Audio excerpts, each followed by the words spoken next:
You know, every week I look over at Sutter before we start to see if he's got the microphone in the right place. Do I have it today? I think you have it in the right place today. It's still a little low. A little too low? He needs right there. He probably needs like a mustache liner upper. Line up the mustache with the thing. Anyway, did you see the new Postman Fro helmet? I did. Hat? I saw it the other day when I came to your place, and it's pretty awesome. It Yeah. looks like a safari hat. It's a safari hat. It's one of the readers, I believe his name is Shannon. But that's a legit Postman hat, isn't it? He works for the USPS, so That's he's like, pick awesome. something out of it, and I picked the hard hat. This is good. Sutter, will you wear it for the whole show? Sure. You got to wear it with this rubbery thing in the front. I don't know what that's Does for. that mean it's the front? Is that why? I think that means the front. Hi, it's Postman Sutter, Mr. Hipster. All right, so we got that. I think it's maybe time to start the show once Sutter gets his hat on. How's it look? Is this good? No, that works. You should travel around like that. We got to get him to come in the front eventually and show. Well, he will when he's changing the Yeah, cameras. I'll come around. You can put him on. All right, I think it's time to start the show. Jared Polin, FroKnowsPhoto.com. Welcome to Raw Talk, episode number 97. As we creep on to number 100, it's just a number, by the way. It's just a number you say, but you know you want to do something big for it. No, I don't, because every time I try to do something big, something major happens. You know, tremendous. I don't want to do that. I mean, 100, it's cool.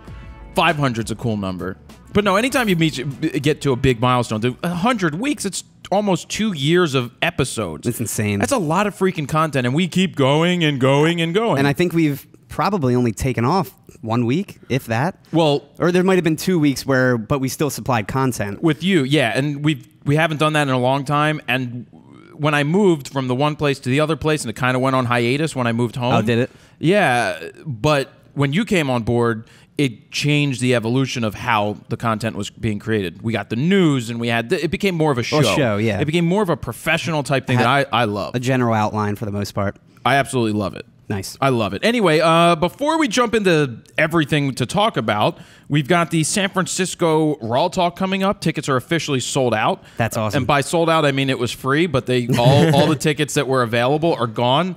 Don't tell Think Tank, but I added 15 more tickets than they told me they had room for. Do they have to? Is there gonna be like a standing room section then? No, they have sofas and they have chairs. I think it's a perfect location to have it. I saw the look. It looks pretty good. It looks does. like there's enough open space for that amount of people. So. Well, what I'm happy about is that we don't have to charge for it, because what we may have had to charge maybe $20 a ticket because there's expenses. We got to travel to San Francisco. There's hotels and all that stuff. But Think Tank, obviously, I asked them to open up their headquarters, so they're opening up their headquarters, which is awesome that we can do it there. That is great. So happens one of the guys that works there, well, a bunch of people that work there like the show, but one guy really loves the show, so he was really happy that I asked. And then I reached out to Squarespace to see if they would pick up the tab for everything, and they did, which meant we didn't have to charge for tickets. So really a big good. thank you to Squarespace, squarespace.com/fro, and a big thank you to Think Tank for doing that. But also, I'm looking forward to the road on the road. Ooh. Taking these road mic. How do these handle very well on the road, don't they? Yeah, man. And the great thing is they can fit in like your backpack. Right, yeah, and they're heavy. They are a little heavy. Well, the main thing is the plates that we bring, the foot for the microphones. Like 4 pounds. They're a a good plate. 4 or 5 pounds a plate. Yeah. Because we don't take the road arms with us because No. they're just too big It's too to much, take. yeah. Plus, but I have to say that the standalone things work out extremely well. The little kick drum stands or whatever they're called. Yeah, so we use the Rode broadcasters. We've been using them for almost a year now. Yeah, I think it's much. I like using the broadcaster mics the most because it tends to be a little more punchy, a little more podcasty-y. Or if that more makes radio, sense. more professional. Well, yeah, it sounds more like a show. And it made it into the logo, which is pretty cool, as we talked about. Yeah. But no, we take these Rodes around with us. This is the Rode broadcaster. The one I use on the computer is the Rode Podcast. Is that the podcaster? I believe. I think I got a new one. Did you? Is it still white? Yeah, it's white, a yeah. podcaster. Oh, it's still the podcaster? Oh, because they just came out with a new one, the NT. I believe it's the NT USB. It is, yeah. And Adam's getting one. I had them send Adam one because it's replacing the one that he had. It's perfect for him because he likes this. It's more of a universal type microphone. It is. Whereas the podcaster, you need to speak into the microphone. Yeah. You need to look. You need to, like, if you come over here, you don't hear it as well. But with the NT USB thing, which I'm really happy for that, they have an awesome windscreen on it, but it's great for recording music. If you're going to play a guitar right into the thing, Or if you're going to vocals. sit back, or vocals. It's just a very versatile microphone that's a USB mic for the computer. So I haven't seen one. Actually, Wait a second. I have it. You have I have it at my house right now. I forgot. What did you do with it? It's in my computer. You've been using it? I haven't been using it. I mean, I have my other Rode NT2A condenser mic. That's XLR input, but this is USB input. I tested it out the one day, but it's still plugged in. I just haven't used it. How was it? It was good. I mean, it pretty much sounded identical to the other one I have. Which is crazy. Yeah. Because your other one's really expensive. Well, the other one's also probably 5 or 6 years old by now, so. But mics don't go bad. No, but it's amazing what they can do with a USB microphone versus like XLR. Well, the problem with USB back in the day was there was a lot of latency and the feedback. The latency was and always the hissing. bad. The internal computer noise tend to be picked up a lot. And now that they've kind of done away with that. As long as you have a clean interface, yeah, it tends to be perfect. Anyway, so that's I believe it's called the NT USB. NT USB, I didn't really look up the information. Or it's the NT1 USB. It's one of the two. Well, it's brand spanking new. Yeah. And if you're looking for a microphone at home that's more versatile than just a podcaster, if you just sit around and do podcasts, yeah, the podcaster USB one is a great option because it's just for that use. But if you think you may be doing podcasts and recording audio of other things and just more catch-all microphone. This is a catch-all microphone. Yep. All right. So we got that done. We thank those people. We've got a Gear of the Week this week coming up. We've got a couple of things to discuss. Why don't I discuss them first? Then we got your news, Wheel of Fro, and flying solo. Sounds good. It's all good stuff, and it's probably not going to be 2 hours, right? No, last week was, I think I got it down to 2 hours and 6 minutes or something like that. Which is pretty much what it was. Yeah. There was a couple parts with the camera issues that we had that I cut out in between, but that's it. Yeah, so the dirty heads, as I said last week, I went and I photographed them. My buddy Shannon came into town. I put up that video that said, the secret to getting into shows, even if you're a hobbyist photographer. And, of course, some people are like, this is just clickbait because you said secret. If you read the freaking thing I wrote, and if you listen to what I say, I always say there's no such thing as, there's no secrets in this industry. There aren't. I use that as a way to freaking capture people because you have to, but I didn't bait and switch because I actually gave the information. I think what some people had problems with, and most people really enjoyed it, but I think what some people have a problem with is the fact that, oh, well, I thought it was really going to be a secret, like some secret way to get in other than actually working hard. You can't give away all your secrets. No, there's no secret. There's no freaking secret. You make friends with people. It's networking. That's really what it's all about. Because like I said, you know one person, you then know everybody on the road. Yeah. They know everybody. They make a phone call. If you do a good job, I sounded phone call. You make a phone call, and then you're pretty good to go. Anyway, drink some water on the road. Some water on the road. So they posted some. I gave them the images to post, and I gave them a couple of a paragraph of how I would like it posted, and then I saw that they manipulated one of the images. I did see that and didn't tag it. Kind of like a kaleidoscope. Kind of like a kaleidoscope, which is fine. Mm-hmm. Looks cool. And then they posted the group shot. But what I didn't like about that is that they posted a link to iTunes and they posted a link to buy tickets. And the only person they didn't thank, because they thanked like 8 million people for a great show, they didn't tag me as a photographer. The one person. So there's many people today. You could do what the hell was that kid's name who did the color run debacle? Max Jackson. Yeah, Max Jackson. You can go about it Max Jackson's way and just be a dick. Or you could just, well, he became a dick about it. If we had to do that all over again in person before that thing went public, I may have just been a little more harsher on that, just how it was handled. But anyway, I contacted the guy in the band who I gave the images to, and I said, hey, I'm assuming that you sent the images to management and they probably forgot to put in the proper information. And you did specifically ask to credit your images, right? I did. I put in there, please credit my images with this. If you put it on Instagram, please tag it with this. Please do this on Twitter. Literally the one thing you asked. Yeah, and the manipulation thing, I didn't specify that. That's just one of my things, is I usually say, well, I didn't say it. Yeah. So I didn't flip out on any of this. I reached out to the guy in the band. I told him that it seemed like they must have forgot, which is fine. Can you contact them? I left a message. I left a note under the photo for management to contact me, and management contacted me, apologized. They said we put in @JaredPolin, and I asked them if they could change it to FroKnowsPhoto, and I said I know that sometimes on Facebook it's hard to get the right tag in there, so I gave them all the benefit of the doubt, and they had it changed And you worked it out. without a problem. Yeah, that's great. Oh, they're like, absolutely no problem. And you said that you were looking back at a lot of their ones and they didn't tag, but in the newer ones, they started tagging people. Exactly. Yeah, I looked back after that incident and I realized I didn't really tag any photographers. But then after that, I posted, I think, 2 more images from other shows. Yeah. And they did credit those photographers and link to their Facebook page. It's just a matter of educating people. It is. And it's about not flipping out. And some people are like, well, you get walked all over being nice. I'm like, yeah, but I don't need to be a dick right off the bat.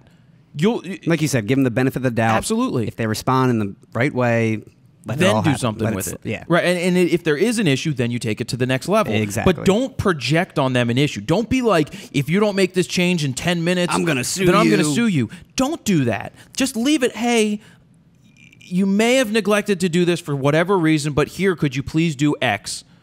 And usually they'll do it. And they also came back to me and said, hey, if you want to shoot any of our other bands at any time, just let us know. And it really does come down to management for the most part. It's usually not the band. It wasn't the band, and I said that, and I knew that, and I'm like, it's probably management who did this. But you and I are going to work on something that we'll share with you guys out there later on. That's going to help you in any field, whether it's not field, but whether it's concert photography or something else. This is going to be pretty helpful content. But I've had the same issue happen with bands with the radio station. We've done our big concerts, and I've taken a bunch of photos for them, gave them to the record rep or their management. They popped it up on their Facebook page, no credit, nothing. And it's real easy for them to do that. Yeah, it's like every time. But and it's just it's as simple as just an email, sending an email along, and they'll fix it. But sometimes they don't even care. You kind of want it at the beginning because that's when that's when everyone sees it. That's when everybody sees it. And then the last thing I want to talk about before we get into everything else is the last week we talked about the plastic printers and giving away 1,000 of my business cards and bag tags.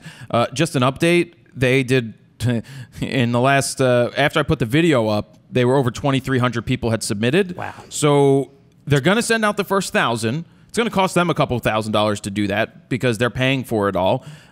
And they're going to keep a hold of everybody else's information, but they're going to let everybody else know who those other 1,300 or so, because it's going to continue to count.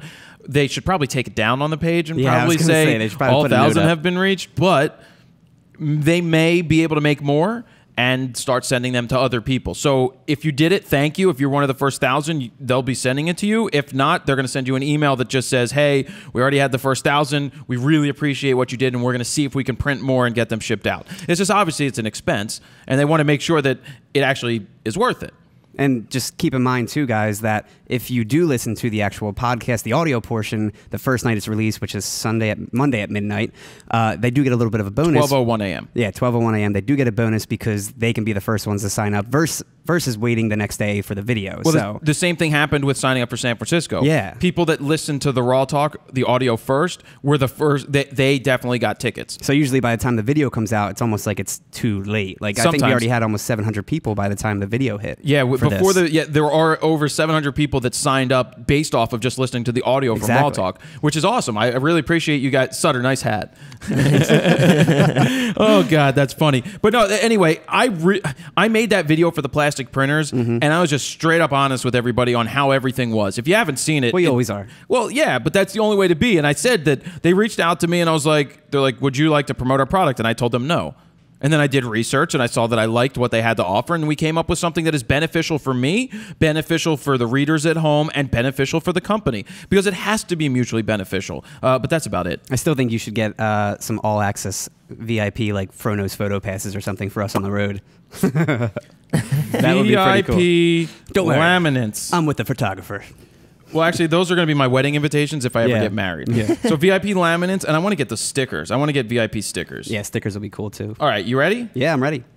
Let's get to photo news, because your song is really... Oh, by the way, my wrist is really weak today. Well, we have kind of maybe something in the works for that, correct?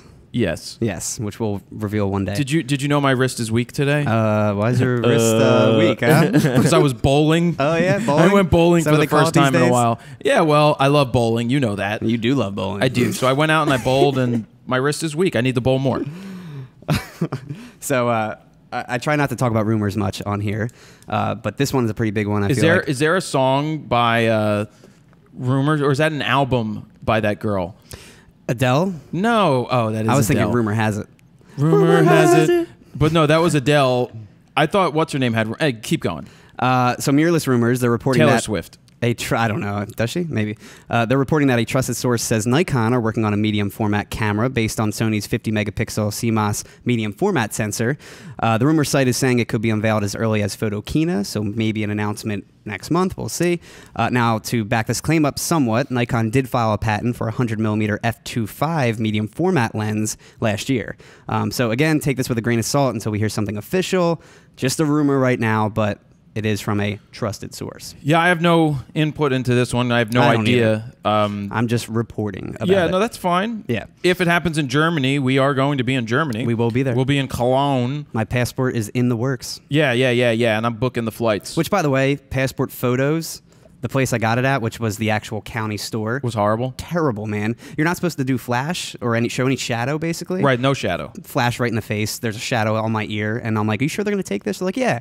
I'm like, I should have just freaking took it at my house. You should have just... All you need is an off-white background, no shadow. It's got to be the right size. It's got to be the right size. Yeah, but the right size is like...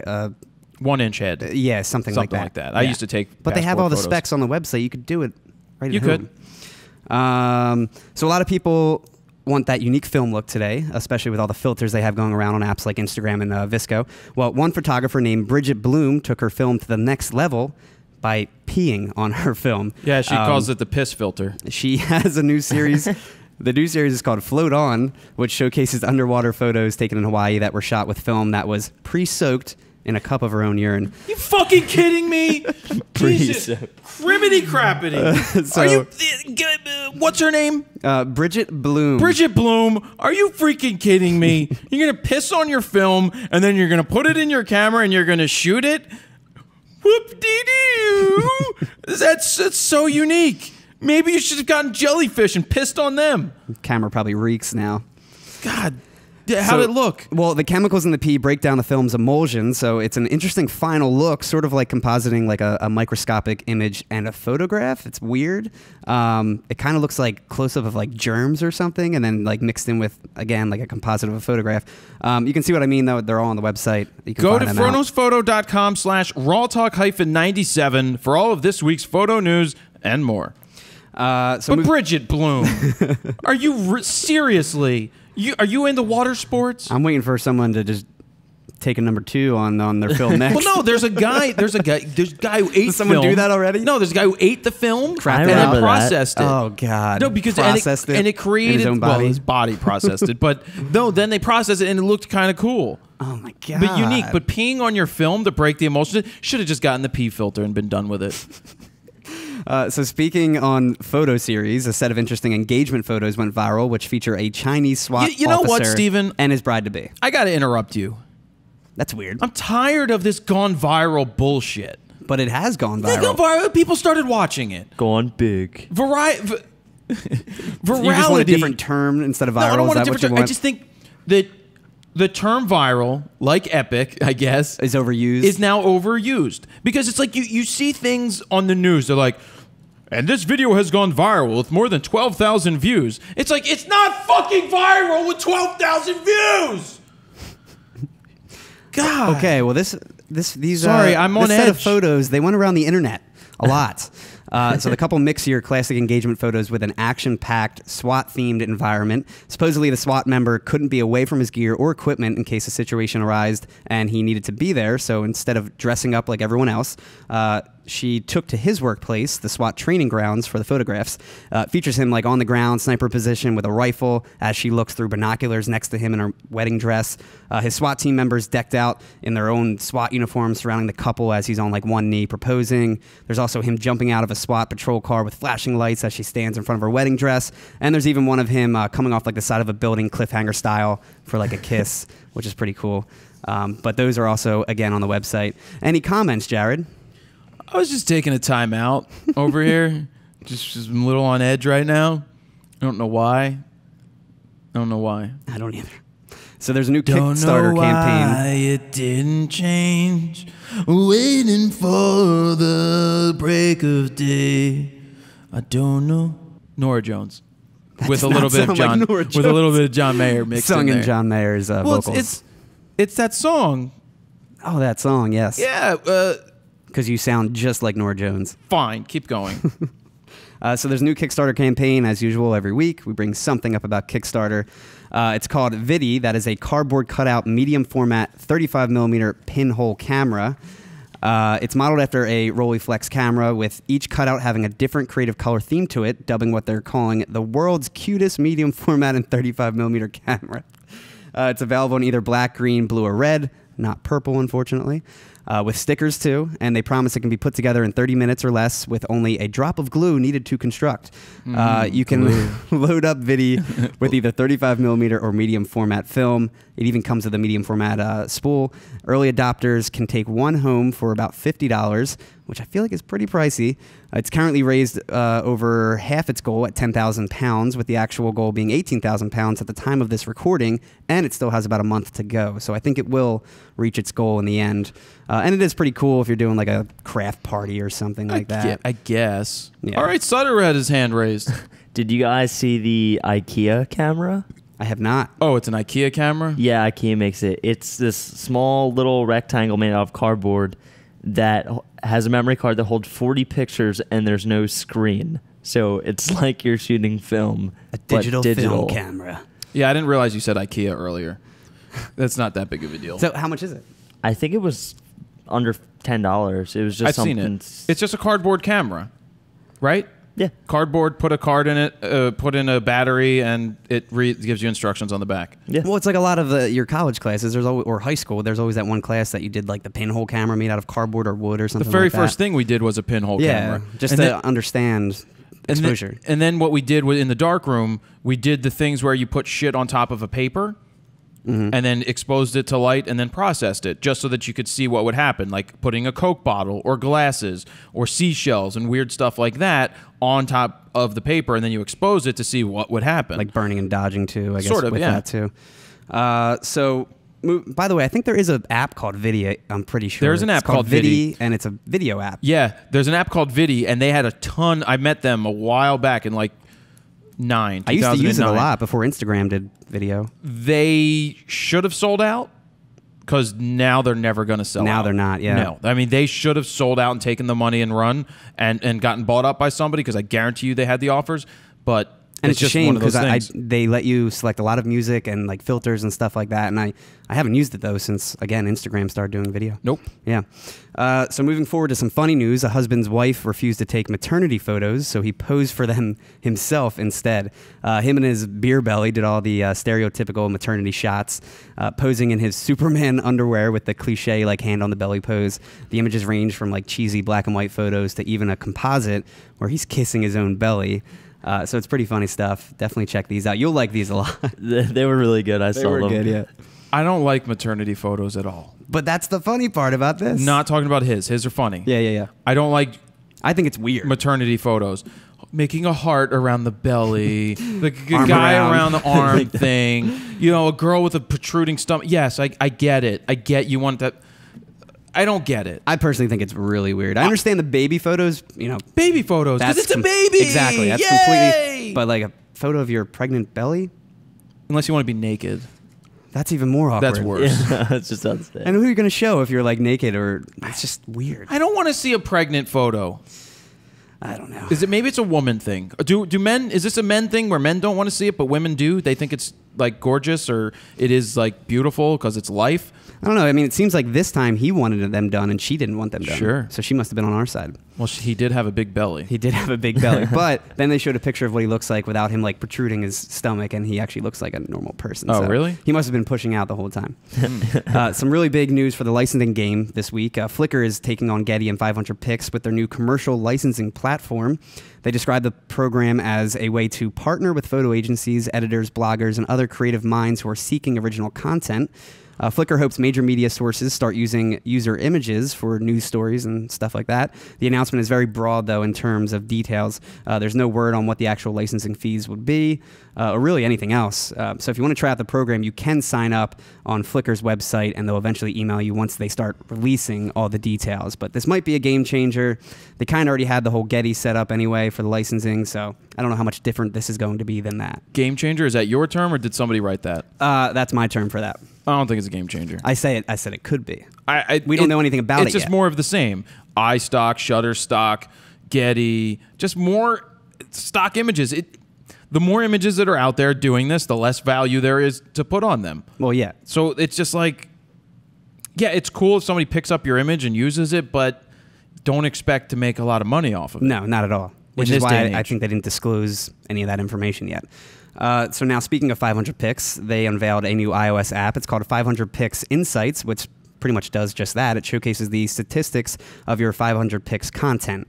It shows both personalized statistics and stats from the entire 500 Pix community in either chart or graph form. Now, beyond looking up just photo stats, users can also browse through what cameras, glass, and other gear that is being used the most in the community. You mean it's like Flickr? Kind of, yes. Pretty much. It's all just the same stuff, pretty much, rehashed. 500 Pix is very nice. It is. It's very streamlined and clean. And it's not meant to be a receptacle for all of your images. It's meant to be a place for your best images. Portfolio, yeah. It's fine. I don't personally use it. Yeah, I don't either. I signed up for it, but never actually did anything with it. Now, it's also, again, a free app currently available in the iOS App Store. Sorry, Android users. This is really cool. Photographer and designer Louis Hernan created a new photo series that showcases the clutter of Wi-Fi signals in today's world. He didn't pee on anything. He didn't actually capture Wi-Fi signals, though. Instead, he used a colorful Android app and long exposure and basically light painted what the signals would look like if we could actually see them. The app, it's called Curlian Device Mobile, virtualizes actual Wi-Fi signal strength using a series of colors, so the series is fairly accurate. The resulting images have a very creative ghostly effect to them, which remind us of pretty much how much is going on around us that we can't see. But very cool stuff. I like what he did. It's very colorful. It's not hard to do. It's just another unique photo series that people haven't done yet, which 1,000 people will probably copy now. Well, no, they won't just copy it. They'll pee on it. They'll pee on it, or they'll take it to the next level. And crap on it. DJI is making drone photography safer by announcing the Drop Safe, an automatic parachute that will help your drone from falling out of the sky. The parachute will be able to be used on hexacopters only so far, the S800 and S1000 to be specific, and it's reusable. It'll automatically deploy in less than half a second when the power's cut mid-air, and can even be remotely deployed as well. It's said to be coming soon. There is a preview video of it in action pretty much, but it is a good way to make these copters a little safer. I watched the video. Yeah. It's pretty cool. It's still going to fall out of the sky, and you don't know where it's going to land, but it's going to be less damaging than and if it just fell out of the sky. They said it's not going to guarantee the safety of the drone or, God forbid, it hitting a person or something, but it will obviously come down a lot softer than original. Nice. If it just cuts mid-air. That's pretty cool. Yeah. Especially for an investment like that. Exactly. Yeah, because how much are they? I mean, They're got to be expensive. Yeah.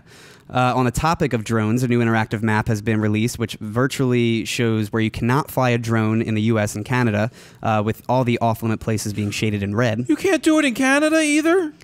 I thought the Canadians were nicer.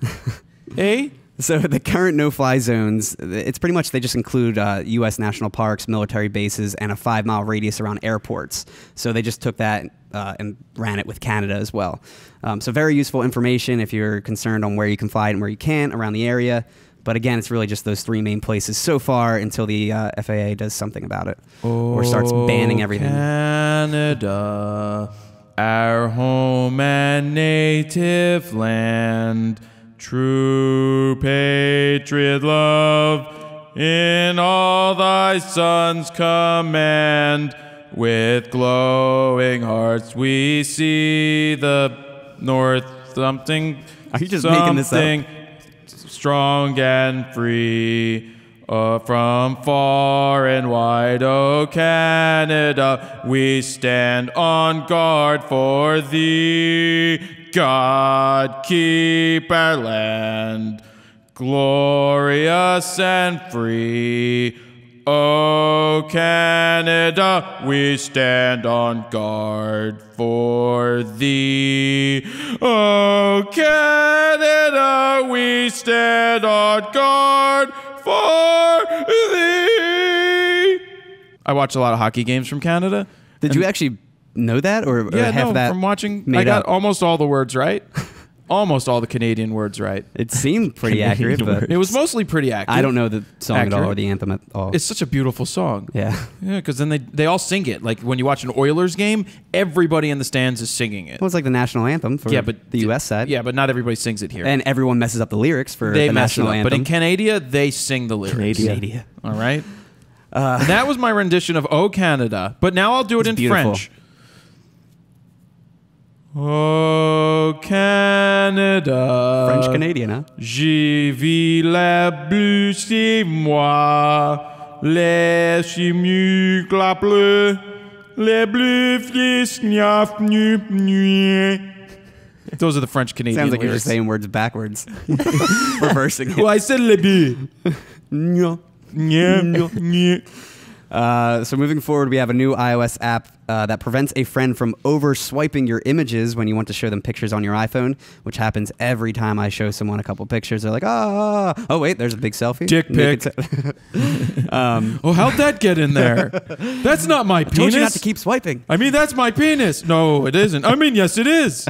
So the new app is called Overswipe, and basically lets you select the images you want to show them, and then makes a specific collection of just those photos, preventing from overswiping and looking at your private images, like those naked selfies, or you know, you Your can private images. You can even prevent users from going back to the camera roll by enlisting your own password too. God, So that if they sounds like try a and- lot of extra work to have somebody look at your phone. How about this? It you is a don't lot of put work. dick pics on your phone. Exactly. All right? It's not you don't hard. want to.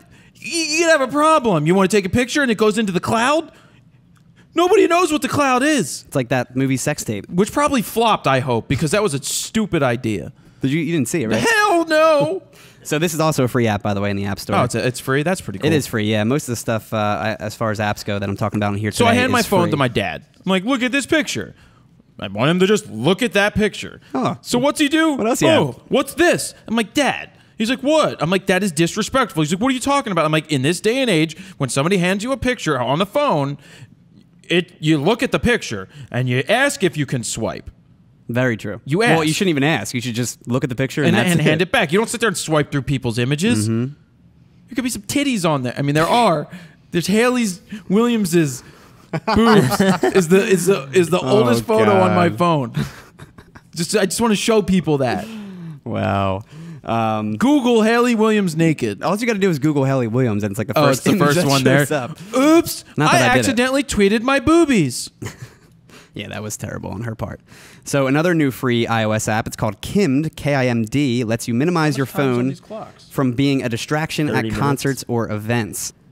All right, I'll go over that again. So it lets you minimize your phone from being a distraction at concerts or events. Speaking of distractions, the app automatically lowers your brightness level to 0 and disables the flash, preventing your phone from being a distraction. This is exactly what I pretty much do anyway at a show, is lower my brightness, take off the flash. It's just a little easier doing it this way. Like Jack White will love this, because he doesn't let anyone bring their phones in the shows. Fuck Jack He White. hates phones. Oh, fuck Jack White, He lives man. like it's 1920. What's that song? The Black Jack White or the White Jack Black? What? I don't know. There's that song, but Seven Nation Army? That's White Stripes, though. I know that's a totally different thing. Yeah. He's annoying. He's all right. I like his music a lot. I don't. He looks like Edward Scissorhands, though. Now he does. So a couple more stories. The Nikon D810, they are now that's the top sensor on DxOMark, your favorite website.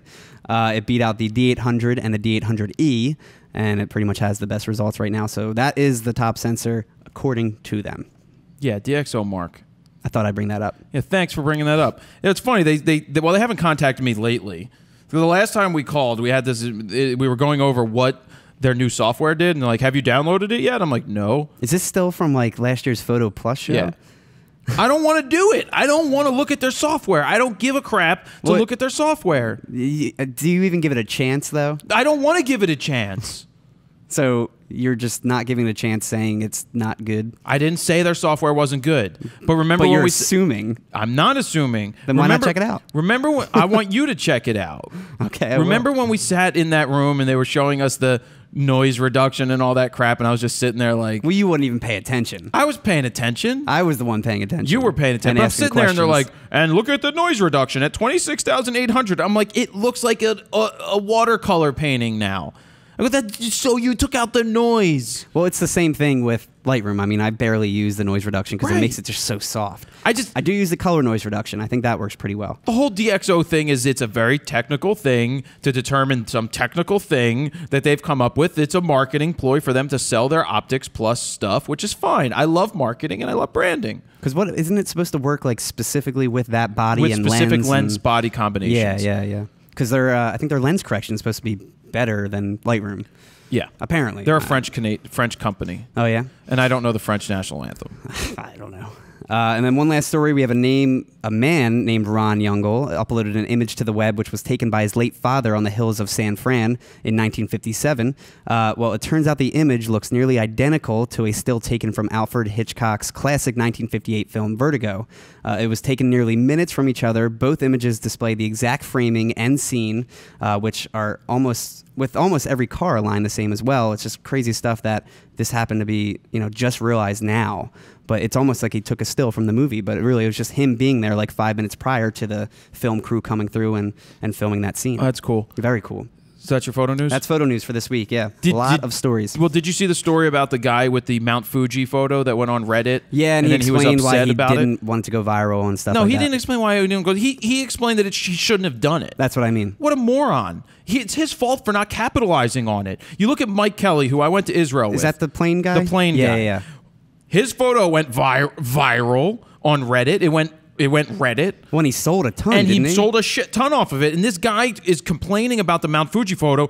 Oh, well, a lot of people looked, but I didn't sell anything. Well, maybe you just didn't do something right. If your photo went that big, you should have been getting contact from everybody. I mean, Mike's is very, very unique, but it just shows you.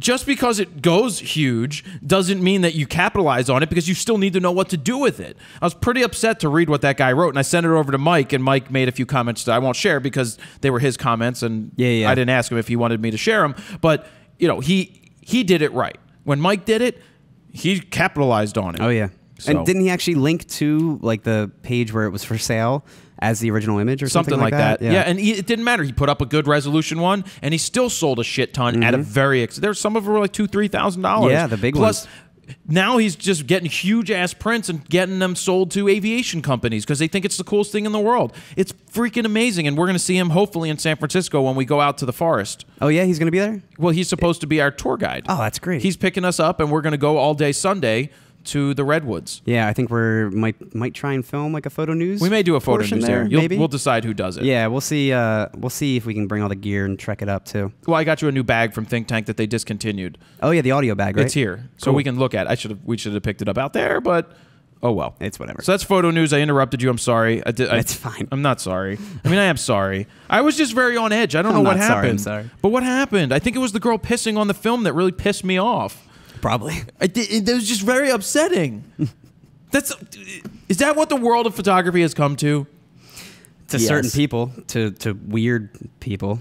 Because the urine breaks down the emulsion, and then it turns into like a different color, and it's like blah blah blah blah blah. But it's art, Jared. It's art. So it's time for Gear of the Week. Okay. Oh my God, Gear of the Week. Gear of the Week. Woo. I should come up with a song for Gear of the Week one day, but we should have a song for each segment. That's what we should do. Maybe we'll do that in Nashville. Something super cheesy. And make it country style. That would be interesting. So what did Postman Fro or Sutter bring today? We've got something here from Western Digital, because we are starting to travel a lot more, and we need a solution for storing a lot of files, but securely. I've got the Drobo Mini, which I think is freaking too big to take on the road. Yeah, for portable wise, yeah, I think it's too big. And you have to plug it in. This is the Western Digital. It says My Passport Pro Portable RAID Storage Thunderbolt Performance. This is a Thunderbolt powered, bus powered drive, meaning it doesn't have any power adapter. Yeah, no AC You don't adapter. have to get. Usually the AC adapter brick is as big as this darn thing is. So what's going on in here is they make two of them. They have the 2 terabyte and then the 4 terabyte. This one has two terabyte, 2.5-inch hard drives in here. I think if we had to guess, it didn't say it in the press release, but I would think that they're 7,200 RPM. Probably faster, because this is a Pro drive, and it is Thunderbolt. So what's cool about it is that it has the Thunderbolt cable pull and peel style, just like Twizzlers. Does it taste like Twizzlers? It doesn't taste like Twizzlers, but that is a pretty good long cord. That's about That's plenty. I mean, you're probably going to have a laptop. A foot or so. Yeah, and you're not. If it's portable, if that's the main pitch. Well, here, feel how heavy this is. Obviously, it's going to be. You're going to have a small table or something. Wow, that is heavy. It's pretty substantial because it has the aluminum or the metal housing. That it feels pretty solid. It's got a nice little built-in fan too. Built-in fan to keep it cool. Get rid of some of that heat. It's nice. I love the fact that the cable's built in. I can't believe how small it is. I mean, this is what tiny. she said.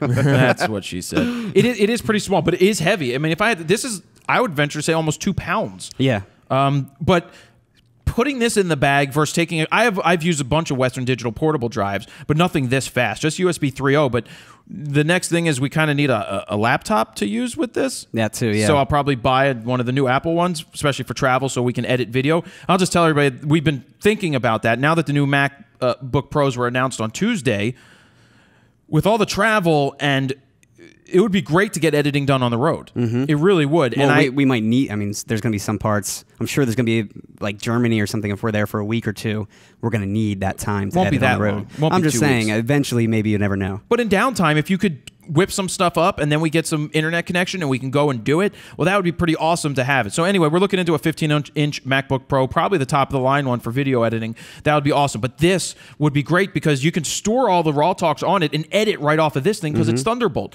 You don't have to put it onto the machine to clog up the machine because this thing is so damn fast. I believe it said 233 megabyte transfer rate or something along those lines. Using both. So that's pretty cool. The only thing I would worry about is maybe if a cable went bad, how do you replace it? Is the whole drive gone? Because it's built in. Because it's built in. But other than that, this is a pretty cool looking thing. I mean, metal, heavy. My Passport. Wouldn't it help to read it right side up? My Passport Pro. My Passport Pro from Western Digital. 2 of them. This one's in the $400 range. The other one is like $100 less. It's probably more. Well, the other one's smaller. Well, I mean, the great thing is for that, my main thing is that I want the 4 terabytes, and it's RAID. I mean, you really need that when it comes to traveling and stuff like that. You always want to back up your data. Well, I'm curious because I'm not fully versed in the whole. I understand what RAID is. You got the RAID that is takes 2 terabytes and turns it into a 4 terabyte. But if one goes bad, then the other goes bad because you lose all your data because it's across the 2 drives. But I'm curious when you do the mirroring, if one drive does fail, is the other drive still there? I assume it's similar to the Drobo kind of setup where it's like that. One drive fails, the other one's still there. That would be interesting if you set it up that way. So we have to do some research and set it up. But I'm really happy that they sent that out because it's going to become very handy when we're traveling. Yeah, we'll probably use it for San Fran when we go.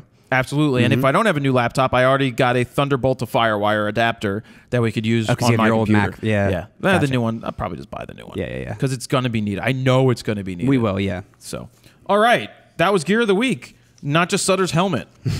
What else? How we doing? Good. Are you good? Doing good. I don't know why I'm so worked up this week. I don't know. Still don't know why.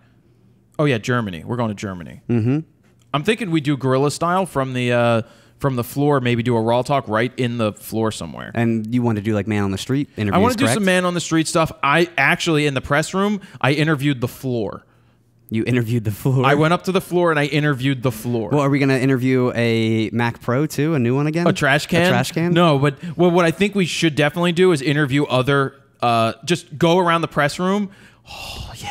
I just want to get kicked out. Interview other press people? Oh, God, yes. Why do you want to get kicked out? I'm not going to get kicked out. Oh, at the point we're going to Germany. Oh, man, I don't want to get kicked out, but I just want to spice it up because all their shit is so boring. You get these tech writers and they're like, today we saw this new thing and it's just so amazing. Well, I just want to walk around there and just interrupt them and just put a microphone in their face. And then it'll be extremely awkward. That's going to be fun. And awkward to watch, Dude, probably. we got to do it. I don't care. We'll do whatever. We got to do it. Well, we'll do the same thing we did with Photo Plus, but it'll be even better. Yeah, because we're going to do man on the street in Germany. Yeah. In Germany. Hi, I'm Jared. I'm Jewish. No. That's, yeah, you shouldn't say that. I won't say that. I like the German people. Yeah. I really had a great time there last time. So anyway, we hope to do a RAWtalk from there somewhere. Is that it? Is it time for flying solo? I think so, but are you going to do... Wheel of Fro? I was thinking Wheel of Fro. Yeah. At flying some point, solo. I don't know who's getting the Wheel of Fro yet. Gotcha, yeah. Wow, I feel really discombobulated today. I think we're fine. You think we're good? Mm-hmm. You know, because what's the first question I ask at the end of the show? Was that good? Was that a good show? I hope it was good. Every single time. Okay, flying solo. I asked you for really good questions this week, and I think some good questions came in. I like doing this almost every week. We need to get some more guests, but we've been pretty busy since we got back from the other times we had those guests. We got to... Well, when you come... and what I think we should do is, if we do happen to have 3 or 4 guests in, like, 2 or 3 weeks in a row, instead of putting them out every week, maybe just spread them out and do a flying solo guest, flying solo. We could. Or more of the branded shows, like the hobbyist show last week. Do well. I like kind of doing the stuff. branded ones Yeah, because we already did a lot of cool. them, but it'd be nice to rehash some of them eventually. Yeah, and if you haven't checked out all the past, I mean, we're on episode number 97. There are 96 other episodes to check out. I would just go backwards from 97, unless you really want to start at 1. Yeah. Those are very, very interesting. Well, and there's going to be obviously a big difference when it comes to quality of video and audio too. Absolutely. Because we just kind of evolved from there. So Yeah, it went from no video in the first 6 or so to adding just a GoPro for a long time, to then just me sitting at the computer, which I hated, and then to getting here and using all these cameras. Anyway, flying solo. Sam Hamburg, speaking of Germany, I want to know how you maintain the line between hobby, fun, and work. Does doing these things exhaust you, and do you look to take a break soon? Or is your love still so much that you consider it a hobby that makes money? When are you coming to Florida again? Fro Nation, #RAWtalk. I'm coming to Florida. I'm coming to Tampa in August for a bar mitzvah. yeah, I was gonna say, you have a family thing, right? I have a family thing, so nothing else is scheduled around that for once. Are you photographing that bar mitzvah? Hell no. No, they tried to ask me. Yeah, No, I'm sure they did. They didn't. That's what we talked about last week. It's always the family photographer. They were we gotta hoping ask to him. save money by asking me. Exactly. And I sat there and I was like, are you kidding me? Hey, can you do it for free? What are you doing that weekend? They're like, well, we thought that maybe... We'll not pay for your plane ticket, but can you make it down here? I'm just like, I said, your family. And I just used the line that, look, I don't shoot with family, families yeah. events. I just don't. I'll help you find somebody if you want to find somebody, but I'm not shooting it. Yeah. Because I'm there as a guest. I'm not there as a photographer. I'm there to be with my family. You want so to my enjoy answer it. was no. Yeah. Absolutely not. There's really not much I would shoot for family. I mean, if I'm shooting for fun, I'm not going to take a camera down there. I mean, if we have the D810 still, I'll Maybe take just that take it down for there review just purposes. for travel. Yeah. But I'm not going to shoot. Anyway, I should answer this question. I want to know how you maintain the line between hobby, fun, and work. So, let me ask you that. How do I? No. How do I? Huh? Between hobby, fun, and work. You know what my life consists of. I think your work is your fun, to be honest, and is your hobby. I think that's all you do. Yeah, so I'm not looking to take a break anytime soon. Yeah. I'm actually looking to ratchet it up. When Steven comes full time, I'm looking to really ratchet up certain things that just make the changes I've wanted to make that I haven't been able to do because the support system wasn't there. Granted, I have been getting you out on the weekends lately and getting your mind off work, I think. I like going out on the weekends Yeah. if I have people to go out with. Just a group. Yeah, well, I try and get you out of here. I every try now to and get then. out of here too, but I don't want to go by myself out to the bar. It's really understandable. annoying. Yeah. It's really boring. I don't know how you do it. I wouldn't. I just go and then I randomly talk to people and then their boyfriends walk up and look at you weird. I'm like, dude, your girlfriend was standing here talking to me for 20 minutes about blowjobs. So you either need to get a handle on something. Oh, God. That happened. I mean, it Did didn't it happen. really? No, she wasn't talking about blowjobs.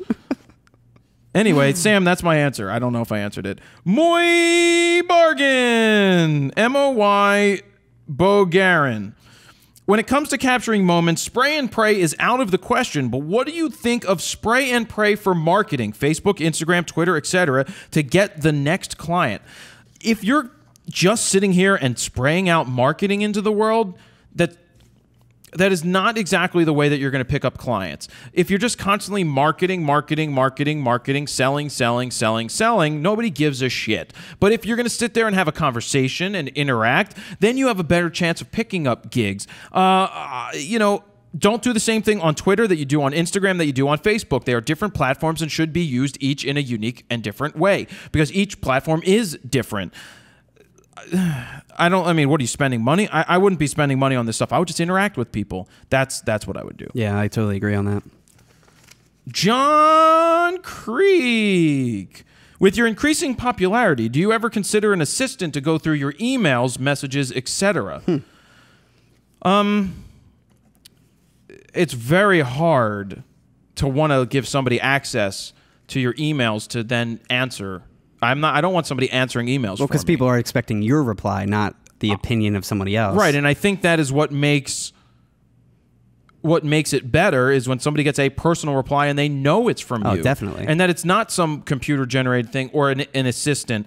Now, there are maybe certain things that would be great, like questions to the Fro or other type things. The store stuff, right? Or whatever. Other things that come in where somebody else can monitor them, and if they need something, they ask me. But when it comes to personal emails and questions, I want to be the one answering them. Which I don't know how you have time to do that, to be honest. And you still answer majority of them, I would say. Yeah, I mean, I don't get to as many comments on YouTube. There's multiple reasons I don't get to as many comments on YouTube. Is one, I don't want to read them all. There's maybe 1,000. There could be 500 comments in a day that come in, which means there's that many emails that come in through YouTube. It's that if you fall into that rabbit hole of reading comments, you start getting upset because you will focus in on some bad comment. And that was one of the things I had to do for myself about 9 months to a year in the first time, was stop reading a lot of comments, because the negativity will kill you.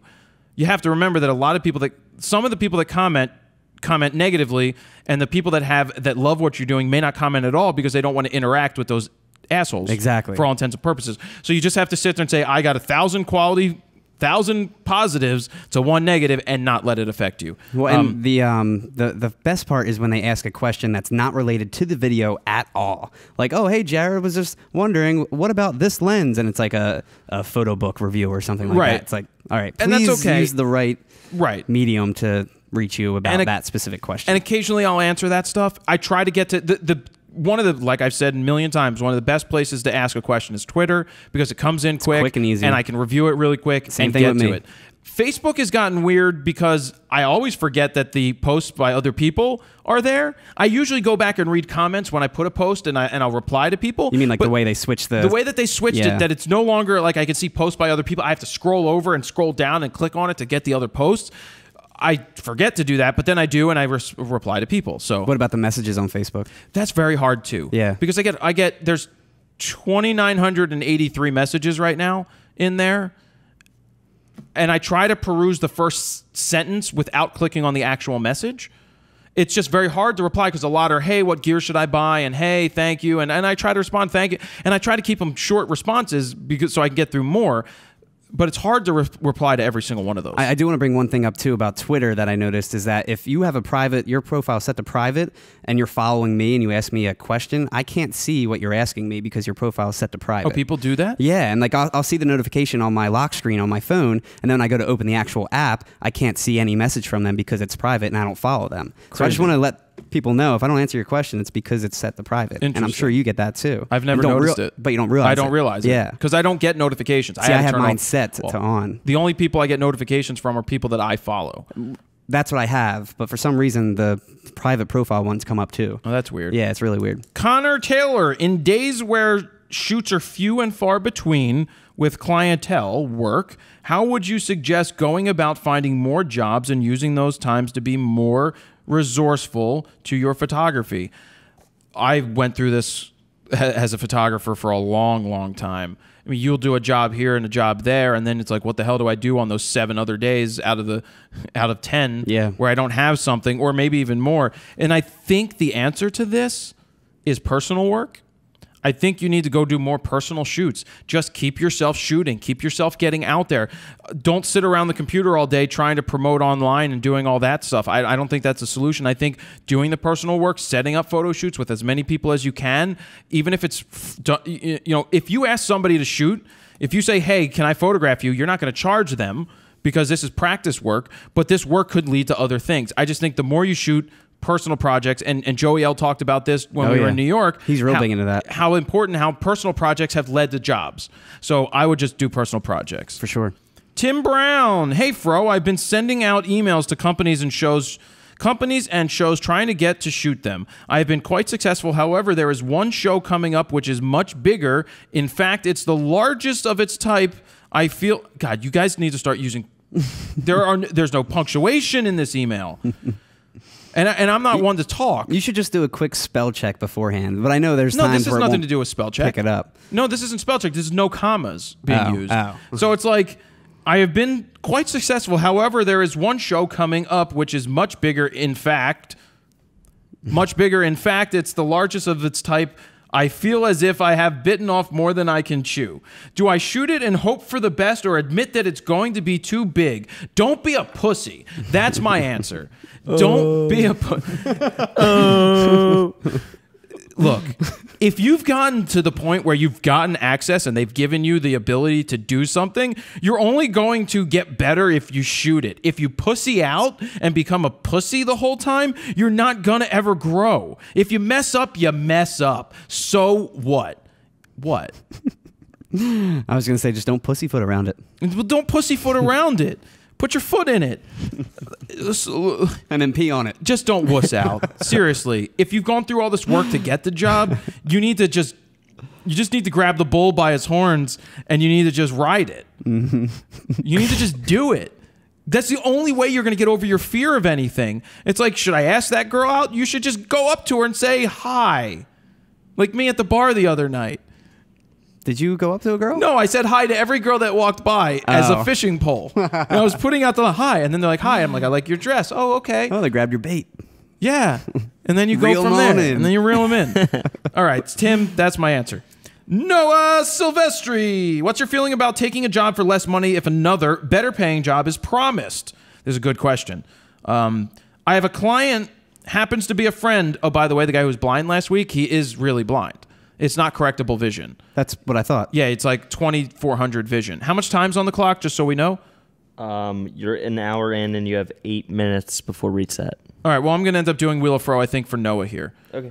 What's your feeling about taking a job for less money if another better paying job is promised? I have a client, happens to be a friend, who wanted a headshot done for about 10% of my normal fee, which isn't really that much of a discount, but promised to get me a gig doing headshots for his entire SAP, huge software corporation office, in which case I could charge much more and work out a licensing deal for which I would get paid yearly. I'm leaning towards taking a down payment of my normal fee and refunding whatever he didn't want to pay if he does indeed get me the SAP job. So that's an interesting question. I am not a big fan of anybody that sits there and says, well, I've got all of these other jobs coming your way if you do this job for me. So I absolutely don't. I mean, if you want to give him a discount, fine, because he's your friend. 10%'s not that much of a discount anyway. I like that maybe you'll give him money back. No, I think my answer to him would be, you know what, I'm going to do your photo shoot this time, and if you are able to pull this thing off, then I'll take care of you on the back end. I'll make you free prints, or I'll do your next shoot for nothing. But you can't live in this world of, oh, I've got bigger jobs for you if you do this for me. No, screw you. I'll do the job for you, and then guess what? If you have access to bigger jobs and I do get them, then I'll take care of you. But prove it to me, because just saying that, oh, I mean, it's just bullshit. Oh, well, I'll make the connection. Okay, no, make the connection and I'll take care of you. Agree with that? Yeah, it's a good way to put it, for sure. It's just like, I had this happen all the time, and people, they'll do this to you in business. They'll be like, oh, but I have 4 more jobs for you if you give me a discount. Okay, how about this? I will shoot the first one at regular price, and when you book me for those other 4 gigs, I'll give you a discount. And they're like, oh, no, I need a discount now. You just move on. Yeah. Don't believe it. Don't believe that they have 8 million other jobs waiting for you. Half the time it doesn't happen. Right. More than half the time it doesn't happen. So I'm going to let Noah Silver Estrie spin the wheel. Noah Silver Estrie. Anyway, here's the Wheel of Fro. We didn't add the DJI Phantom. Not yet. Well, Not yet. What? I was just going to say yet. No, yet. If it lands in between the middle question mark, we'll measure it out. But technically what's going to happen is there's going to be a DJ. We're going to get... If it lands on, you know what? I'm getting rid of Lexar. That's the one I'm going to replace. Okay. We're going to get rid of that next. But that's where the DJI Phantom's going to go, and it's going to be a sliver right in the middle, and it's got to be that to get that. But anyway, let's talk about the wheel. We got borrow lenses, $250. Squarespace, you get a free year of the business Squarespace, squarespace.com/Fro. Fro Prize, Black Rapid Strap, Fro Prize, Think Tank. Thank you to Think Tank for opening up their offices. Oh, yeah. Out there in the San Francisco Bay Area, so we can do our RAWtalk. Rode microphones, as we talked about earlier. They got that new NT1 USB. Yeah. I believe it's the NT-USB. NT1 USB. I think it's the NT1 USB. I think Another Fro Prize, Adorama picks, $250. Borrow lenses, Squarespace. Thank you for them for taking care of all the stuff for San Francisco. Lexar, Black Rapid, Fro Prize, question mark. If it lands on the question mark, you get to pick anything you want off the wheel, Mr. Noah Silvestri. All right, I'm going to spin the wheel. Wheel of Fro!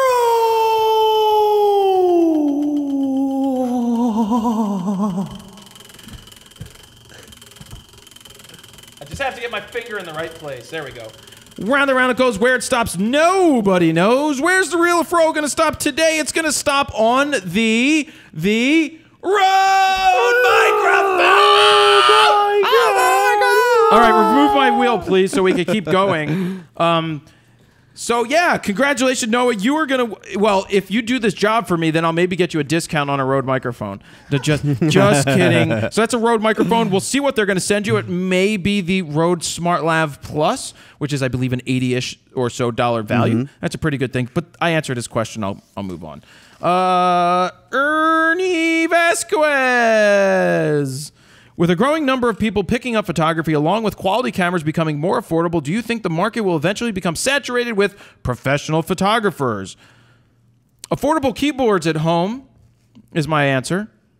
Anybody could get a Casio keyboard at home, but are they going to become a professional pianist? Seriously. Did digital pianos take over the market and then people turned into piano players overnight? And I know that's a totally different thing, but no, I don't think because it's more affordable or anything that it's going to be oversaturated with professional photographers. It's saturated with photographers, but that doesn't matter. Yeah. That's my answer to that.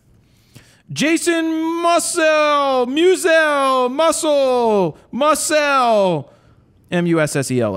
If you could talk to yourself back when you were first starting your brand and site, would you advise yourself to take more personal time? Or what advice would you give young Fro, even though he probably wouldn't listen? LOL. Thanks, Jared, for all the info. Hashtag RAWtalk. Hashtag best of the best with honors, sir. What advice would I take more personal time? No. I think you would work harder, if anything. No, I wouldn't work harder. No? I don't think you could work any harder than I worked for the first 3 years, for the first 2.5 years of the site. Yeah, I didn't think so either. I don't think you can work harder than I worked on anything. Would I take more personal time? No, because I think that the only way that I got to where I am now to be able to take personal time if I wanted to was because I put in 2.5 to 3 years of nonstop freaking work. So what would you change? Anything? No. I don't like playing the changing history game. The Back to the Future game? No, changing history game. Isn't that the same thing? Time travel. I don't like the what ifs of if I did this would have happened, because you don't know all of the other alternate universes 1986s that could have existed. So yes, Back to the Future. Yes. You don't know that by changing one thing it could have affected something else. Yep. And that's a tough game to play. You don't play it with war. You don't play it with relationships. You don't play it with people that have passed away, because you never know. It could have been worse. And that's a sucky thing, and I've thought about it a lot. Because people have asked, like, you ask yourself, would you trade all of your successes in the world to sit with somebody that has passed away? It's a hard question to answer. Oh, yeah. Like, I would absolutely want to sit there and talk to my mom for an hour. Mm-hmm. That would be cool and amazing. But I wouldn't want to lose everything, and I don't think she'd want me to lose everything that I've built. Mm-hmm. That would be a hard thing to do. Yeah. But I don't like play a game like, oh, would you trade everything you had for her to be? Oh, I guess I would. To be healthy and live on. Yeah. Yeah, because I would have been successful somewhere else. Mm-hmm. If you're gonna be successful, you're gonna be successful. I think. Okay. You had the drive in you, regardless. I mean, somewhere, but I didn't for a while. I don't know what happened. I literally think a switch went off. Just kick-started. A switch just went off one day. I don't know what the hell happened. I really don't. It's like I try to think back to the beginning, and I think back at how it started, and just the work that went into it. I don't really know how it happened. I know it was hard work, and I know it was consistent quality content. But I would sit there in my brother's room, because that's where the office was. Yeah. Where I set up shop, and my dad would come up every day, and he would just ask, how's it going? And just, I was in there from morning till morning, noon, and night, nonstop, just beating the crap out of doing this stuff, because I felt like I didn't want to. Me when I'm idle, I don't like being idle. It's just anyway. I'll keep moving on, but it's so hard to look back and see how much work that went into it. I wouldn't change anything from how I've done it. Yeah. If that answers. Did I answer this question? Yeah, you did. I think that's the right thing to say too. I mean, for your end, I think. There is not much to change, because you worked your ass off to get here. Yeah. There's always tweaks that you would make, but I wouldn't change it. I wouldn't change it. Good. What? It means you didn't regret anything, so there's always, I think that's really good. There's always things Anyway. I'm sure there's some regret, but yeah. Bill Manning, I'm a hobbyist, and I found your last Raw Talk very insightful. I feel that I have a better direction in what I want to accomplish in my photography. You addressed many of the issues I felt about stepping on other photographers' toes. Thank you. So it wasn't a question, but I just nice wanted to little read comment. it. Yeah. What are your thoughts on using Model Mayhem as a resource for model shots? What other resources are there that you use? I've heard cases where photographers pay models for shoots, but that seems backwards to me. Well, do you like getting paid to be a photographer? Models need to get paid to be a model. Exactly. But what did I say here? The key... Oh, I said the key to getting better is shooting a lot. And honestly, I don't shoot enough. I mean, I've never fully shot a ton. I don't know why. I should set more stuff up, but I think we're getting to that with the business side of it. I think Model Mayhem is a great resource for this. Have you used Model Mayhem? I personally haven't, but I know a lot of people that do, and they love it. Yeah, there's a lot of TFP that goes on. Yeah. I hate that term, TFP. TFP? Trade for pics. Oh, yeah. But Well, I thought that was the whole point of Model Mayhem, was pretty much the trade for pics. models want to get photos, models want to get jobs. But if you find And people... you want a model. Look, if you want to find a date, too... Oh, God. Man, you just get these girls out there. I mean, but there are those scumbags that use Model Mayhem, and they're like, well, I want to shoot nudes, and I'm a photographer, and I'm going to take you to a hotel room, and I'm going to take your picture. That is just the creepiest thing in the history of the world. Yeah. If you legitimately want to photograph a model and you legitimately reach out to them and say, hey, I'd like to photograph you. Let's pick a location that's mutually agreeable.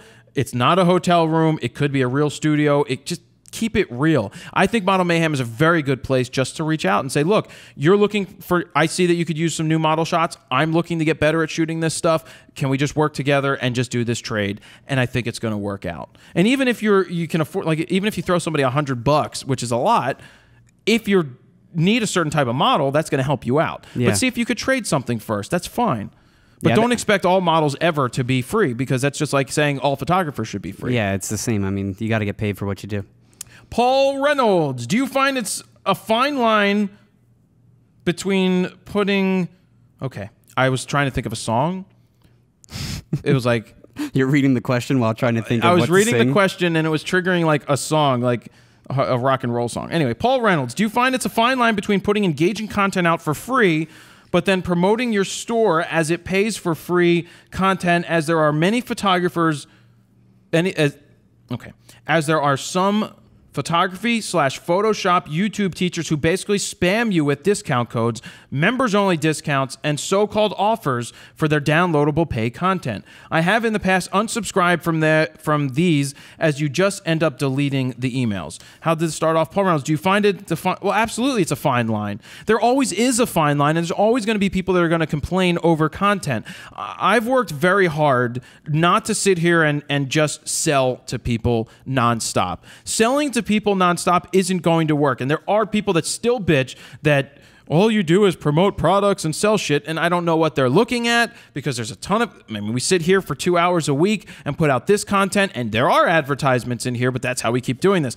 It is absolutely a fine line, but there's plenty of free stuff to give away, and there's nothing wrong with asking people to purchase some things if they would like. Nobody is forced to do it. I just don't think that it should be spammed nonstop. Constantly sending out deals. Oh, if you do this, you get 10% off, 20% off, major deal, extending the deal. You know I'm not a big fan of that stuff, but it is a fine line, and I try to walk that line very carefully, because I don't want to alienate people or seem like that all I care about is selling. There could be a time where I do a members-only site, but that's not going to take away from the free content. There could be a members-only site, because from our survey, it was like 60% of the people that we surveyed out of the 15,000 people that took the survey said they'd be willing to pay for a membership site or something extra. Now, I just need to figure out what that extra would be and what that extra is that actually offers value.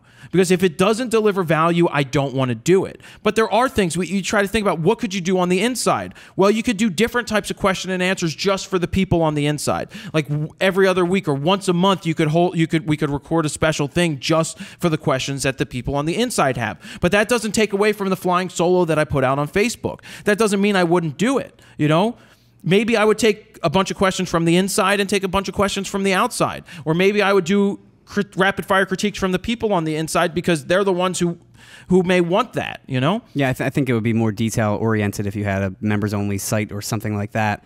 And then to talk about the sales pitching or anything like that, or the mentions, you think really hard about that stuff every time you put out a video, and you're like, I don't know if I should, if I shouldn't. I mean, you take time out of your day just to actually focus on that one video, and you're like, I don't know if I should do this, I don't know if I should do that. Well, because I know it's all about the words. It's not just constant like, oh, I'm pitching this, pitching that, blah, blah, blah.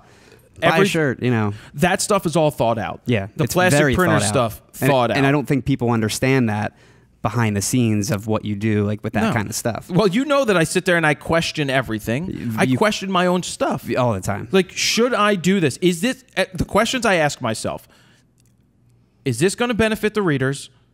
Is it going to help me out? And is it going to do a service to whoever the client may be? You know, Squarespace. Am I doing something good by doing rapid fire Squarespace critiques? Is that giving somebody enough information? And because I gave them that 12 to 15 minutes of free information, is it all right if I sit there and say, hey, by the way, check out Squarespace because it works? I think so. But on the other hand, there's those other times where I'm like, you know, that could come across the wrong way for certain things. And then I won't do it. But it also comes down to wording. You have to watch your wording when you do these things. If you say the wrong words, it just triggers things in people's minds. So yeah, I take a lot of time to get that stuff right. Yeah. So did that answer that? I think so. I'm getting lost today. That was a pretty long answer, so I'm pretty sure somewhere in that you answered it. Two-door. Cinema Club. Hodor. I was thinking the same thing. I was thinking Hodor. Hodor. What's Hodor? Game of Thrones? I don't watch Game of Thrones. Go watch Game of Thrones. I know, I've been told a million times. Dude, you have the best opportunity right now. I don't have HBO. To borrow my Go app. Okay. Tudor Stupariu. Stupariu. Stupariu. Do you like listening to music while taking photos, or does it distract you? I'm not talking about concert photography, but other genres. I've seen people that put earplugs in when they shoot. I can't do that. I don't like that because you need to be, as a photographer, you need to be aware of your environment. You need to be paying attention to that stuff. Now, when it comes to studio photography and doing a model, when it comes to studio photography and photographing a model, you want to make sure that, you want to play music. Yeah. I want to play music when I'm doing a model. Yeah. I think having in-ears, though, would be distracting personally. And I think you wouldn't be able to interact with your subject. I mean, you'd be trying to talk, and all you hear is just blaring music in your ears. Yeah, that's not going to work for that. But what are you saying? Pose that way. If you're doing landscapes, no, but even if you're doing nature, you still want to hear nature. Yeah, that's true. You want to hear nature, Steven. What if the birds chirping? What if nature is walking? The trees growing. I want to hear. Plus, in nature, you don't want like loud blaring music. Yeah, you don't want to scare away all the animals, the critters. Jesus Chawuka. Here there. I think you mean to say, hey there. Hey there. Here there. Rapid fire questions. Bottom of the page. We haven't had these for a while. No, because I haven't really asked for too many. There are some rapid fire questions for you, Jared. Number one, shoot a show with full access or shoot a whole tour, but only from the pit. Well, it's going to be a show with all access. Yeah, I completely agree. That would suck to do a whole tour only from the pit. Yeah, that would be... It'd be the same exact photos every night. Every night. Let's imagine you are shooting a hockey game and you can either shoot 36 RAW files or as many JPEGs as you want. What would you pick? That's a good question. I would focus on the 36. I'd have to switch my camera. I'd have to switch my camera to single frames, and I'd have to anticipate the moment. I'm going to skip this next question. Number 4, Hannah Montana or Selena Gomez? Selena Gomez. Basically Miley Cyrus or Selena Gomez. Artistic nude photography or nude yoga photography? Nude yoga. No, I think you would rather have them have yoga pants on than be completely nude. I love yoga pants. Were you at dinner with me? He said thumbs up for a spin.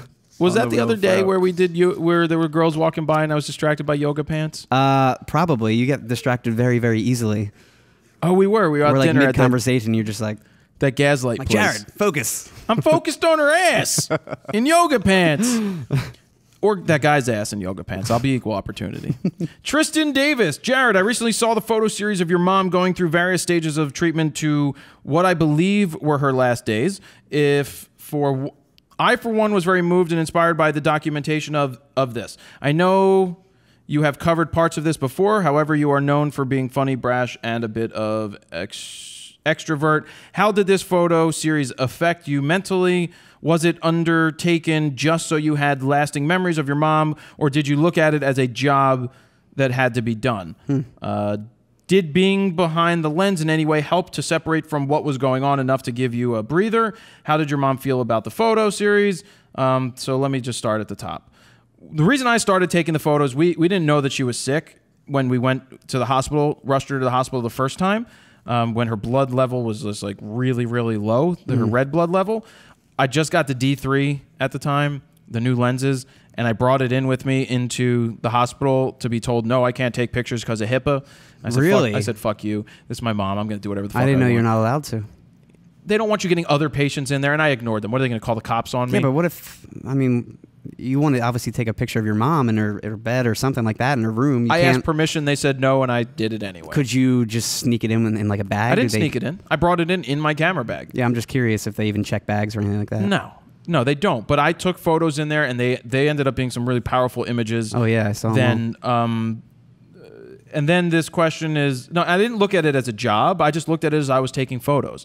I was just taking photos because that's what I did. Did being behind the lens in any way help to separate you from what was going on? It made me, to give me a breather.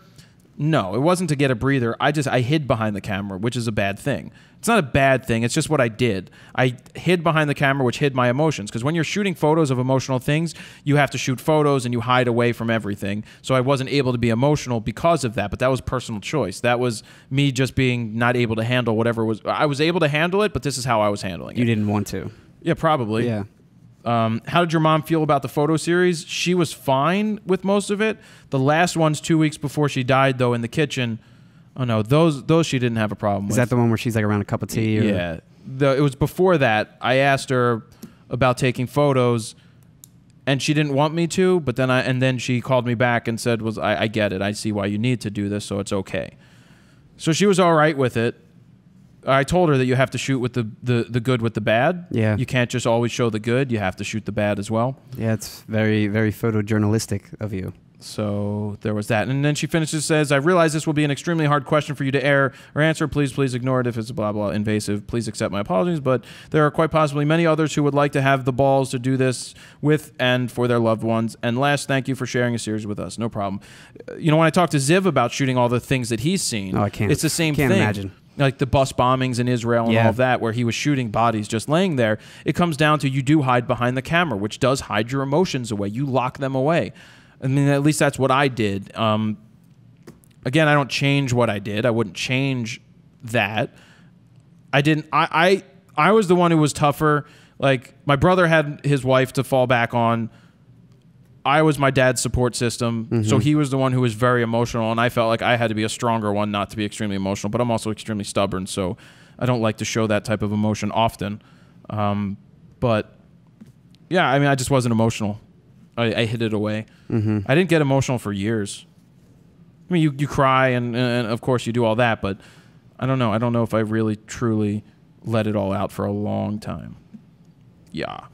Matthias Somaling, SJ-O with 2 dots on top, M-A 2 dots on top, L-I-N-G. I'm not even going to try and pronounce it.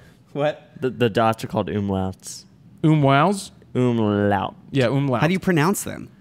It's I would have to see it. all right. When everything is failing business-wise, do you reckon it is better to file for bankruptcy sooner rather than later, then learn from your mistakes from the first time around and maybe start 1 year or two in a year or two? Or do you think one should stick with the first business until it turns around or reaches a point of no return where you might lose everything you got? Well, first off, in business, if you think that it's not going to turn around at any point, you need to cut your losses and get the hell out. Yeah. I Immediately. absolutely do not think ever you should be filing for bankruptcy. Here in the United States, if you file for bankruptcy, you're messed up for 7 years. Yep. For 7 years, your credit is freaking screwed. I faced this at one point, and somebody suggested, we did a concert, Fuzz Stock, where I put all the money into it, and learned a lot from doing it. One, being it was a free event, should have just had sponsors pay for everything, which is something that I've learned now to do free events.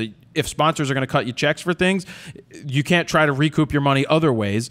We put on a big show. It cost me anywhere from $15,000 to $20,000 to do it.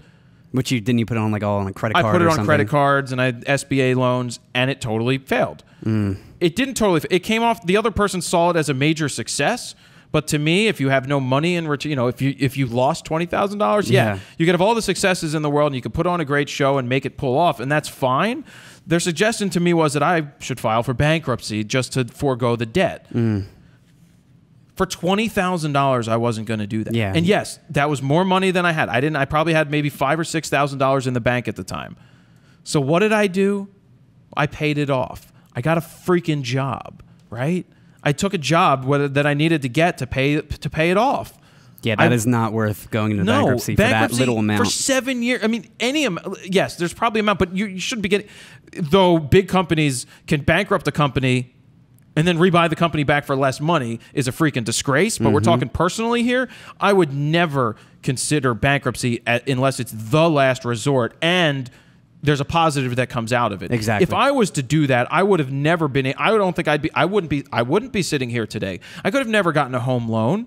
I could have never gotten a car loan. Could have never done anything for a long time to build credit up. Actually, your credit would probably still be shot at this point. Was that 7 years ago, or when was that? It probably is just about that now. Yeah. But I paid off everything myself. Yeah. I paid it all off. I just wonder what would have happened if you actually filed for bankruptcy at that time. It would have been stupid. I don't think my dad would have allowed me to do that. Yeah, I don't think if so I ever would have brought it up. I just thought it was a terrible recommendation, very short-sighted. Yes, it's my debt. Why should I have it foregone and screw all these other people because it didn't work? So I worked my ass off to pay it all back, and I paid it all back myself. Good. Just by working it out. And so, lesson learned too, obviously. It is a lesson learned. I mean, I learned a lot from doing it. So there are successes that come out of it, but like I said, the major thing is the sponsorship thing. If you're going to do a free event, like you guys at the radio station, we get sponsors to cover every show we do. Right, which I honestly don't think is very good for the sponsors. I don't know the return on it. I don't either, to be honest. But it's brought to you by State Farm, or it's brought to you by these people. Honestly, it's the mention they want. That's the main thing. And if that's what they care about, then it's worth it. But look, that's why I can do some free stuff. When you go to San Francisco and is it raining, or what are you looking at? Nothing. Looking at you. You looked past me. But that's the whole Squarespace thing, being able to pick up RAWtalk mobily to help us pay for the expenses, so it eases the burden, so that we don't have to go out there and be like, well, it's going to be $1,000 for the venue, and we're going to make maybe $1,000 getting, but you'd have to get 100 people there at $10 each. Well, and you got to or 50 people at 20. The travel fee and hotel fee and whatever else there might be. Because it's expensive to do the travel. But so I learned you pick up the sponsors, show them positive returns, which we've totally done. Oh, yeah. And for all of them, I think. Yeah. And that's why I'm very selective with the people. You want to talk about the whole advertising and that fine line. The fine line is only picking and working with the right people. For the right people for me, the right people for the readers, the right people, the right client all around. So that stuff is still extremely important. During Photo Plus, we're going to do a RAWtalk. Photo Plus or Photo Keynote? Photo Plus. Okay. In New York. We are going to do a RAWtalk at Squarespace's office. Which I think I told you already. We already got like pre-approved for press. So they just automatically approved us without us having to apply this Well, that's year. because we did it last year, yeah. And Photo Keynote, you saw that you got your badge. Got my badge. Well, they spell your name wrong. They spelled it Stefan, S-T-E-P-H-A-N. I'm an E-N. Well, but because they're German. Yeah. That's Stefan. So you'll be Stefan for the whole trip. I'll be Stefan. Hey, Hi, I'm here Stefan. with FroKnowsPhoto, Stefan Eckert. Stefan Eckert. No, I just didn't know if they would have me like show an ID and be like, oh, this doesn't match. No. I know some places are crazy picky about that stuff. Yeah, no, we'll be fine. So, yeah, Squarespace, we're going to end up doing one of those at Squarespace's office, which is going to be pretty cool. They're going to have one set up at... Oh, you mean while we're in New York? I got one of the evenings in New York, we'll go up there. We'll invite readers into the office, and we'll do it from there. Nice. And I also think we'll do more man on the street this year at Photo Plus, stopping people, getting their permission. And you say that now. I know. We'll see. Told you have to force me to do it. And I tried to, and you're like, nah, I don't feel like doing it. This time you have to do it. Okay, I'll try. I will force you to. Refuse to film anything else until we do it. No, because then you'll just be like, you're fired. Refuse to It's film your anything say else. in the end. But I know it's my say in the end, but it has to be done. But I'm going to use this recording as an example. I know it depends on how much food I've eaten, and it depends on how I feel. Depends it on a needs lot to of get things. done. But I need to sit there and I need to ask people questions. Yeah. I just know that Man on the Street, you know, when you see the final Man on the Street, it's like they just did 100 of them to get maybe 4 good ones. That's how it always And that's happens. the thing. So Yep.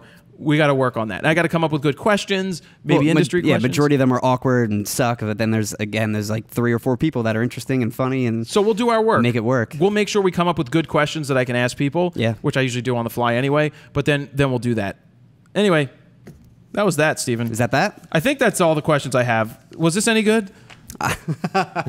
Yes, it was good. I hope so. Did you guys think? I hope you thought it was good. This was different. The shows are different almost every week. Yeah, I mean, I think it also depends like what mood we're in. Obviously, I know, especially my moods. But I think there are good questions this week. Sutter's got us. Did I ask you about your trip? You did not. But that's the first thing on my list, Sutter. You How would messed I it know up. about your list? Fuck. The first thing on my list was Sutter's trip. Talk about your trip real quick. August 2nd through 20th, I'm driving from New Jersey to Southern California and back. The first 2 days is just a straight drive from Jersey to Colorado, and I'll just rattle off some things here, I guess. I'm going to Canyonlands, Bryce Canyon, Zion, Grand Canyon, Lake Mead, Death Valley, Joshua Tree. I'll be That's awesome. Oregon Pipe National Park, Petrified Forest, just kind of the big major national parks along the way I'm going to go to, and like Salvation Mountain and all the other sort of iconic things Southwest I'll be driving through, and yeah, it should be a blast. Make sure you bring a drone and fly it in every U.S. national park. So it's just you and your girly friend? Yep. Are you guys gonna like camp, or are you doing motels, or what are you doing along the way? I just bought a pickup truck and I put a cap on it, so I have a tent, or I can sleep in the truck in the back. Oh, okay. Where can Fro readers reach you if they want to meet up and do? Oh, that's actually great. Carrier pigeon? If you're along the way and want to meet up or want to meet at one of the national parks, you can comment on Instagram, or you could shoot me an email. My Instagram's Steven_Sutter, STEPHEN SUTTER, and my website link is in my description, and you can find my email there. So yeah, if you want to get in touch with Steven and not try to rape him, you can get in touch with him. He won't be wearing that helmet or that hat. But no, if you want to meet up and shoot, I mean, he goes to all these different. He's traveling for a couple of weeks, so that's what I got to say about that. Have a fun trip. Yeah, Thank you. Yeah, definitely, dude. All right. I'm going to wrap it up. Wrap it up. All right. I want to thank Rode. Want to thank Think Tank out there in San Francisco, and thanks Squarespace for covering the expenses that we need. Western Digital for sending out this review unit that we're going to review. Blah, blah, blah, blah, blah, blah, blah, blah. You can find all the information on rawtalk.com. No, you can't. You can find all the information on FroKnowsPhoto.com/rawtalk-97. And that is where we're going to end it this week. I hope that was it. Was that a good show? Yes, it was a all good right, show. I hope so. I hope you guys enjoyed it. That's it. Jared Poland, FroKnowsPhoto.com. See ya.